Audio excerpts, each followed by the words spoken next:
Alright, so here it is. This is the inevitable. We're going to do a video that compares Disney Plus to Netflix. The reason is because these are probably going to be the two major services going at it the entire next year and for the foreseeable future. I'm not going to tell you which one is better. What I'm going to do is really just compare them. How are they different? Which one works for you is going to be about what works for you. But we're going to start by jumping in with Disney Plus and start looking at some aspects that are similar and different than what you get with Netflix, okay? First off, you see that Disney Plus is set up a whole lot like Hulu is. This is understandable. Disney owns Hulu. So the initial rollout up top, features, the featured things. HBO Now does that as well, featured programming. Across the top of the screen, you do see that you've got your Disney branded things. And you're already going to see a difference between Disney Plus and Netflix in that as you flip through the programming, there is no automatic setup. There's no preview or anything like that. You can go through. But initially what you're going to look at here is the titles, the rows, Ultra HD, Disney Channel favorites, and so on. What you see with this is it's Disney taking, all of its content and breaking it down into sections. And where you're going to see a problem with this is that Disney has a lot of stuff, but a lot of its stuff is the same. So, like when we go into search here, you see there are all these little blocks of different things. Toy Story collection, Darth Vader collection, Star Wars collection, and so on. But even though these little sections are helpful, they're kind of like going to the grocery store and you say, where is the bread? Oh, what's on the bread aisle? You've got different aisles here, as well as a way to do a basic search to find information. So you can look for whatever it is that you want to find if it isn't already maybe part of this little grouping here. When you jump into the decades section, this is something I really, really like about the service.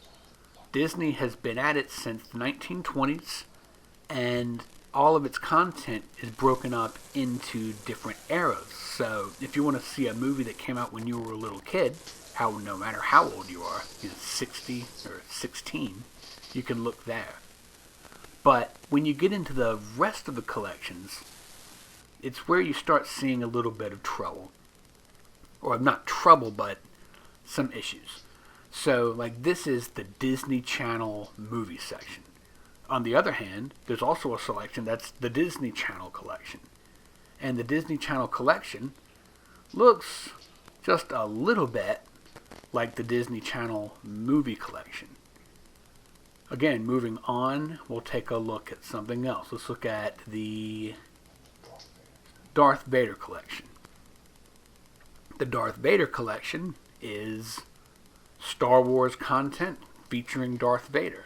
So you've got the original Star Wars trilogy and all these little Lego things, as well as Star Wars Rebels, okay? Now compare the Darth Vader collection to the Star Wars collection. And what do you know? It's the original Star Wars movies and the last couple. What's really the big difference between the Star Wars collection and the Darth Vader collection? In some ways, it kind of looks like Disney was trying to fill up the screen with different things to make it look exciting, while really having too little content to break down into so many subcategories. And as we know, Netflix's subcategories are what make it Netflix. So, just comparing the Star Wars category overall with the Darth Vader category or the Skywalker Saga category, you see, for the most part, the content that's in those two little subcategories is the same thing you find in the overall Star Wars category, with the exception of things like the specials and a couple of documentaries. So that is something kind of specific to Disney Plus right now that I think maybe it's a weakness almost. We're going to take a look at some other things here. Jumping into movies, what you're going to find is a selection, like I said, that looks a lot like what you see with Hulu. If you've got Hulu or played with it before, Hulu has this little section of genres. But what I found with Disney Plus is that the genres don't look different enough. You saw 101 Dalmatians under action, adventure, animation.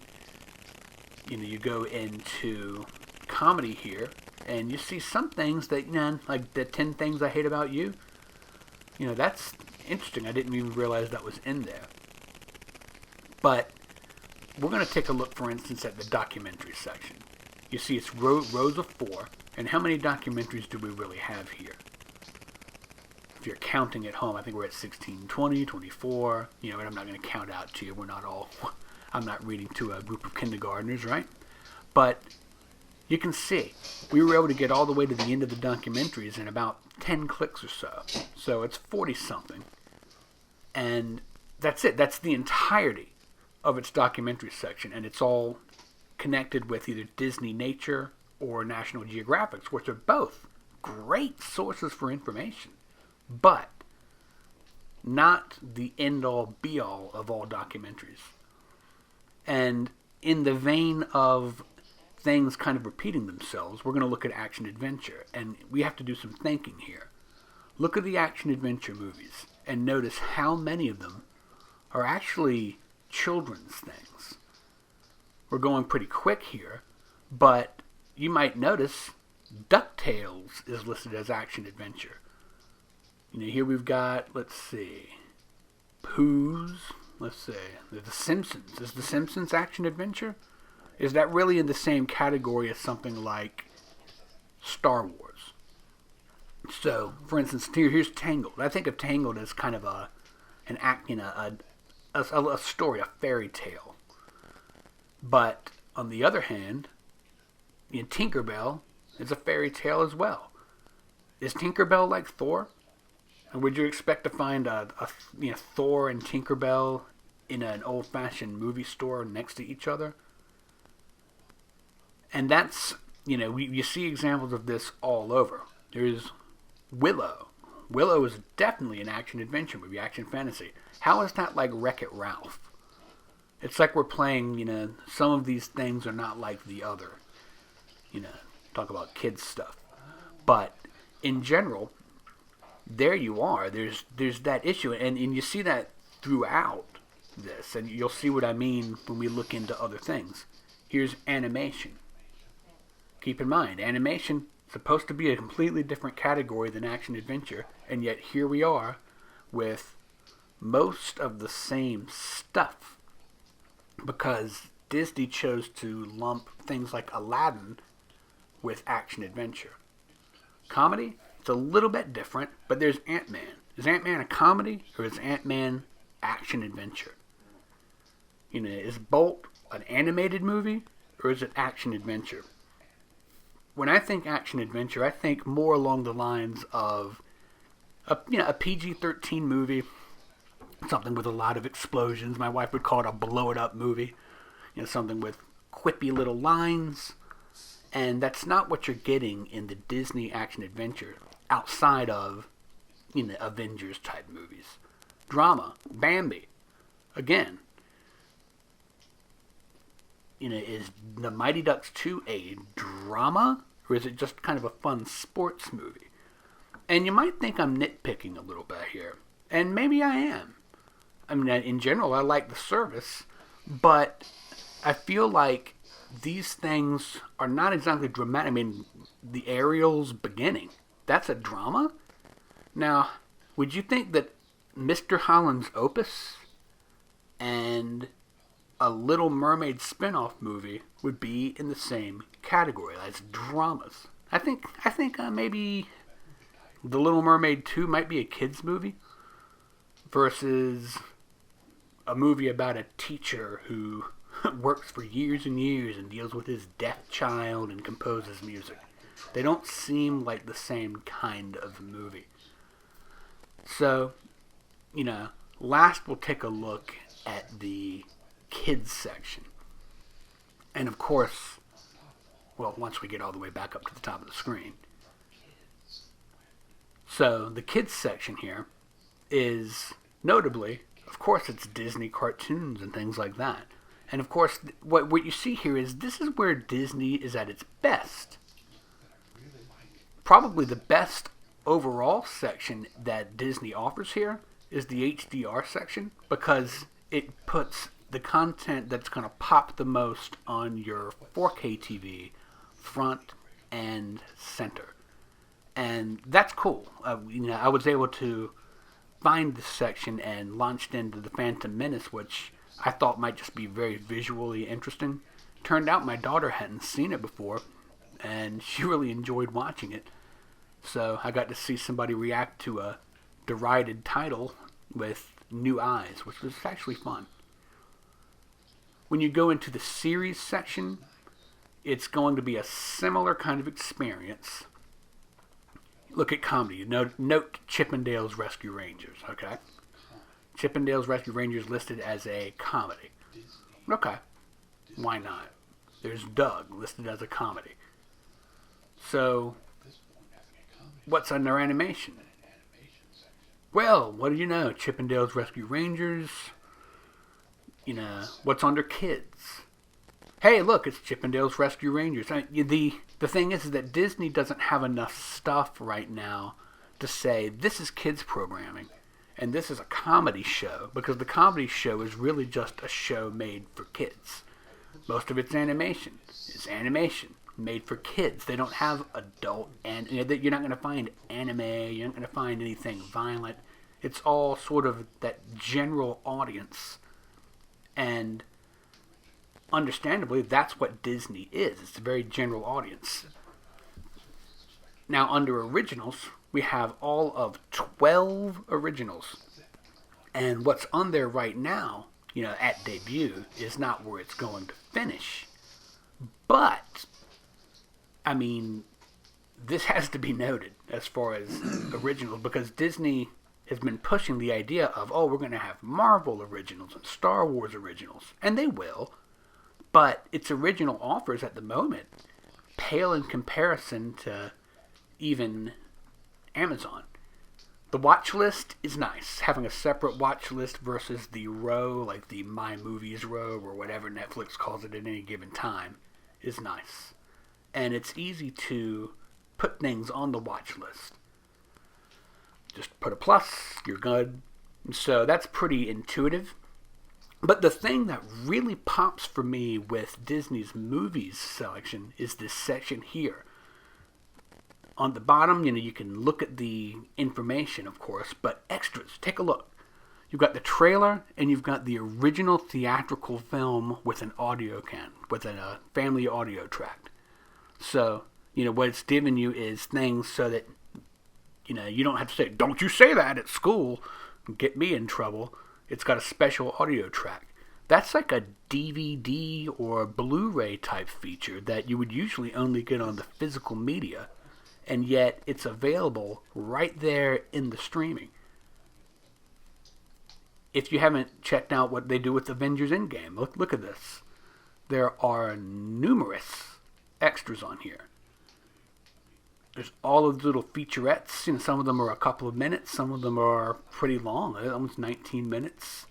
But on top of that, not only do you have the featurettes, but there's a full version of the movie with audio commentary. Again, this is something that that I used to love to do with Blu-rays and DVDs when I bought them a lot. Watch the whole thing with the little observations from the actors or the characters and things like that. And so that's something that Disney does that nobody does. Nobody. Netflix, Amazon. I've never seen that. So that's a bit about, their actual content. Just like others, there are profiles. The profiles are simple to set up. And shockingly, you can set up all of your profiles using Disney stuff versus the generic sort of things you find in others. But that is pretty much the setup on Disney Plus, looking at its features. And we're going to jump in and kind of do the counterpoint. Okay, so when we jump into Netflix, you're going to see immediately you have a chance to start off in a profile. You don't have to create one. It asks you which profile do you want to jump into, which is helpful.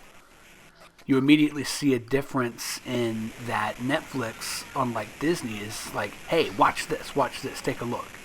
While Disney might advertise its things, Netflix tries to draw you in, especially when you're dealing with its original content, by showing you the previews up top. And I think that that's probably something that people are really going to like about Disney Plus, is that you don't have the previews. I've heard a lot of complaints.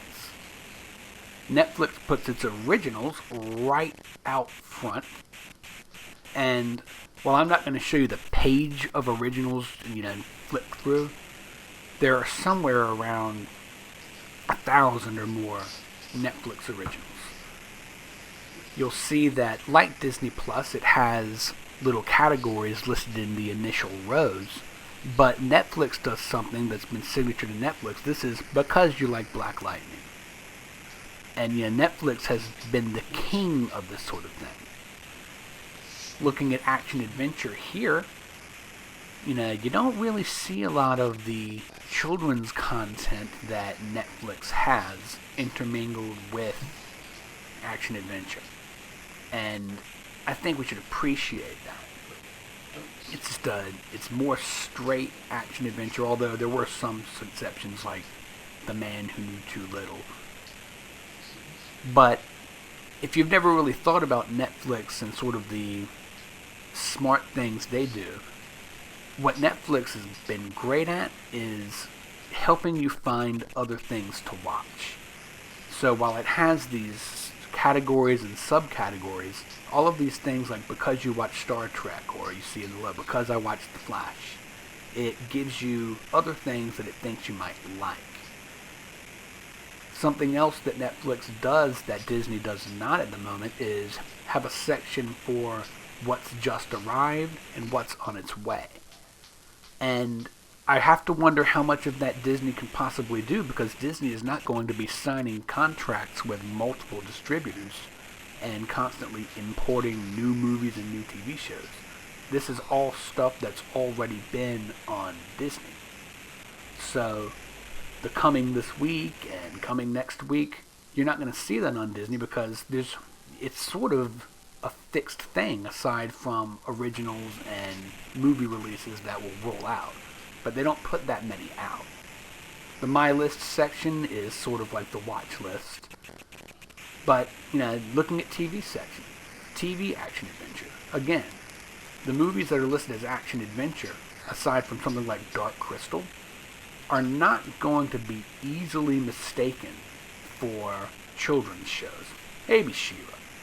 But in general, you'll notice there's a lot of tough stuff in there. These trending now sections and stuff like that, that's just more about, hey, other people are watching this. Do you want to? Like I said, that's Netflix's thing.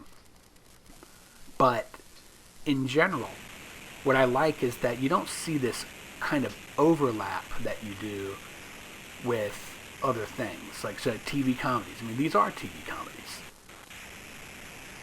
There's no doubt that these are comedies, in some cases with, say, Easy, we're talking more adult comedies, and that's another thing that you can't miss as far as Disney and Netflix goes. Disney is general family fare, while Netflix is more of a service where lots and lots and lots of different people can enjoy it. You can hate family cartoon movies and still love Netflix because it has so many other things. Or you could hate gritty documentaries but love Netflix because it has so many old comedies. Documentaries, this is just a little row of documentaries. We're going to show you more about documentaries on Netflix in a minute. But, this is just their sort of quick go-to section on TV. Movies, it breaks down in a similar way. Now, like I said, I wish that it had the sort of thing that Disney does at the top. I wish I could flip to movies from the 80s, movies from the 90s, things like that. Netflix instead just does these rows, so it's not as navigable as Disney's setup, even though there's a whole lot more to navigate. Something Disney Plus has done is they've set up an excellent infrastructure for growth that Netflix has never really thought out. But you see, as we're clicking through Netflix original movies, I mean, look at that. You might not like them all, but I don't think everybody likes everything in the originals on Disney either. And then they break things down. You just notice movies from people 5 to 7. This is saying, hey, this is kids' movies, but you don't necessarily find The Incredibles or the Teenage Mutant Ninja Turtles right next to Die Hard, because they're different sorts of movies. Action again, very, this is the same sort of thing you see on the home page, but these are definitely action movies. Comedies, you've got a whole range. Some things are more gritty, some things are going to be more fun, like saw Hotel Transylvania and The Grinch flip by. But you're not relegated to movies that only a 12-year-old or a 10-year-old would like. And it goes forward that way all the way through. Now, when we jump in to the section of Netflix that really breaks things down by genre, you're going to see kind of a very, very obvious differences. Up at the top, you've got all of these little categories, you see. We're not going to read them all out to you, but we're just going to jump into a couple of them. The documentary section, for instance. To me, Netflix has always been the king of documentaries. And you can scroll on forever, it seems, and see documentaries from lots and lots and lots of different sources. Ken Burns, PBS, independent things, international filmmakers, the Science Channel. It does, it's all across the map and all across topics. Now, would it work better if it were like Disney and you had nature documentaries, things like that? Nature documentaries, historical documentaries, that would be better. Dramas, again, row after row after row of dramas. And the dramas have a much more adult leaning. But to me, drama should be adult. Horror movies. You're not going to have a horror movie section on Disney because Disney doesn't do anything rated R. And so, you see, there are a lot more categories and subcategories available for Netflix, probably because Netflix has a much, much wider range of programming. That's not to say that there's anything wrong with Disney's programming, but you are not going to find something gritty. You're not going to find Aliens on Netflix. You will on, not Netflix, but you're not going to find Aliens on Disney Plus. Of course, you will on Hulu. And that sort of is something that Disney has done. They've just decided that Disney Plus is just going to be the stuff for, kids 14 and under, as well as, those of us who enjoy the older stuff and, action-adventure movies like The Avengers and Star Wars. But Netflix definitely has a bigger overall audience. And that's something that you can't ignore. It's probably a reason that there's not going to be a winner as much as there's going to be people with both. But that's that. I hope you found that helpful. I think like I said, both services offer a lot. And I honestly think that Disney has the better idea as far as the way it organizes things. But because its library is limited, it doesn't do as much as Netflix. It's just the selection just isn't there if you aren't into Star Wars, Marvel, and so on. So, I'm not telling you which way to go, but I thought it was important to point out some of those main differences right from the start. It'll be interesting to see where Disney goes in the future. I'm sure it will grow. Till then, stream on, my friends. I'm Ryan Downey, the streaming advisor. Please subscribe if you like this video.